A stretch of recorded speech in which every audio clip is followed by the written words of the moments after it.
What's up, guys? Hey. Lifestyle investing, where we invest based off our lifestyle to build Yeah, to build it up. a future lifestyle. What's up, Mike? How you feeling, Hey, man? good, man. Dude, who's this guy? Steven. I know. Yeah, Steven's I in just the met building. this guy. I know. Yeah. Awesome guy. So hey, I like doing intros. I like to do a little quick intro to give some love. Right. Only if I love the guy. And so. And I meet that criteria. Yeah, you do. You hit it. Congratulations. You're right there. And so, first of all, I actually work with him. Yeah, I've known him about 6-7 months. Forced to work. Forced. Yeah. Yeah. Not by choice. Yeah, not at all. By no means. I mean, I guess I could sit on the other side of the room, not talk to the guy at all. But Which you've done recently. We used to sit right next to each Yeah, other. that's true. Yeah. I know, a couple weeks back. Uh-huh. Yeah. Requested to change. Someone requested to change. I don't know. So, anyways, what I want to say about Steven is he's a man of discipline. All right, discipline and just being simply flat out prepared. And I think that's a value and an ability and a feature in people that you don't really see too often, especially in the age group that we're in, where it's you're under 40 and whatnot. People just aren't prepared and they're not disciplined in what they're doing. Right? They're not able to daily grind every single day, and then in a few years just see that success. Right? Thanks for putting me into that age group. I appreciate it. Yeah, exactly. Yes, I made it. That is half of the U.S.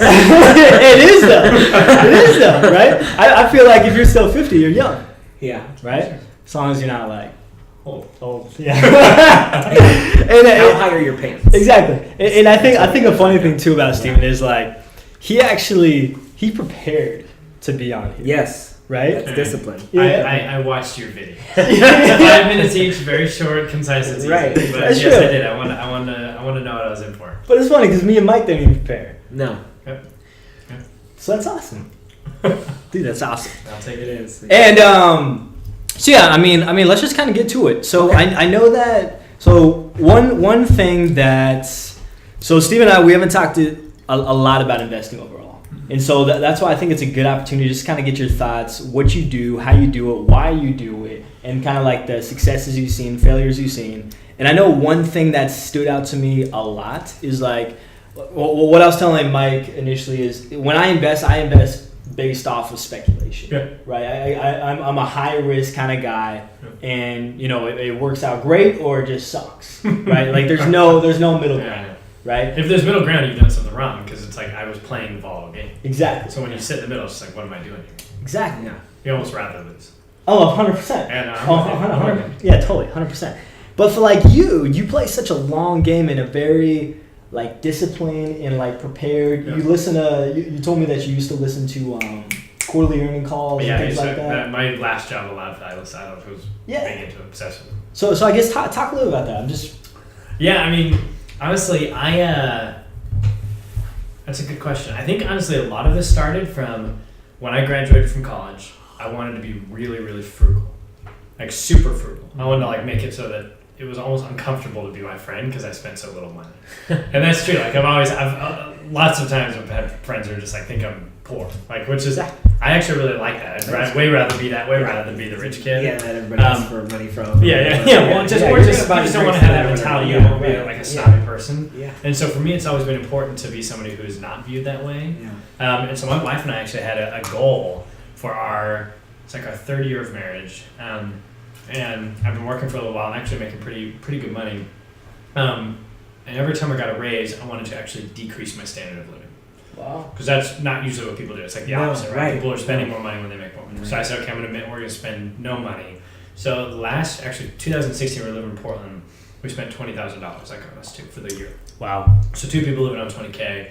And so food, housing, clothes, trip to Thailand, wow, everything. Okay. And again, we had some good deals thrown in there. Like things worked out well. Yeah. It's not everyone could. But it's almost like you forced yourself into. Oh yeah, we were also very. We had some things that were very uncomfortable. But we also it wasn't. I mean, we still got to go. And early in marriage, life is awesome, just beautiful time. Yeah. It was crazy too because like 10,000 of that was alcohol. So like, the other 10,000. Yeah. That's all that's important. Yeah, They were living with the so we couldn't skaters in eat, Burnside. so we Yeah, couldn't eat. exactly. You get leftover donuts from voodoo. But There you go. I think the reason that for voodoo from Portland, lots of alcohol and voodoo donuts, and the anime weird theater right next door. I think what that allowed though is that I didn't have necessarily anyone teach me this, but I just kind of early on wanted to spend all that extra money. Like it almost gave me anxiety to spend it because I'd spent so much time trying to be like frugal with it that I wanted to invest it. Yeah. And so in terms of investing it, like I there's all different ways you can do it, but for me, I didn't know much at least to start, and so I just started doing index funds, ETFs, mutual funds, investing through my 401k, lots of really really low risk things, just so I could get into the market as fast as possible.